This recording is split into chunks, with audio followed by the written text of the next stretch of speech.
Are you a rye person? If so, what type of rye? Now, when I say what type of rye, I could be talking about two different things. I could be talking about the style, or I could be talking about the grain that goes into it.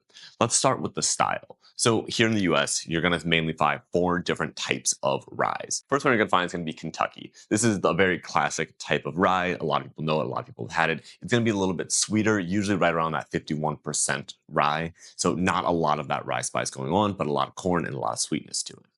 Now, after that, you're going to find things like Maryland rye. Maryland is going to be a little bit higher in the rye content, so you're going to get usually a little bit more spice out of something like this. The next one a lot of people aren't going to know about would be this guy.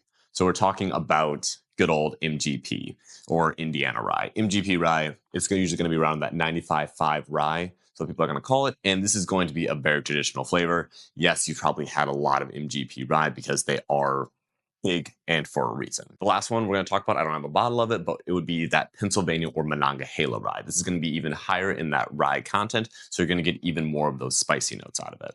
But that's just going to be the main styles. From there, you're going to get to the different types of grains. Usually, these are going to be considered heirloom grains for the most part when it comes to the rye.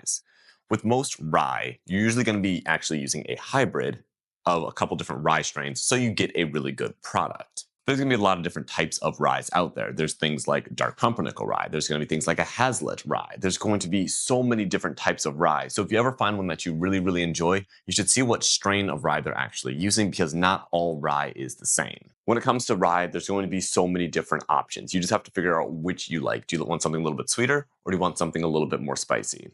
Happy hunting and good luck. Cheers.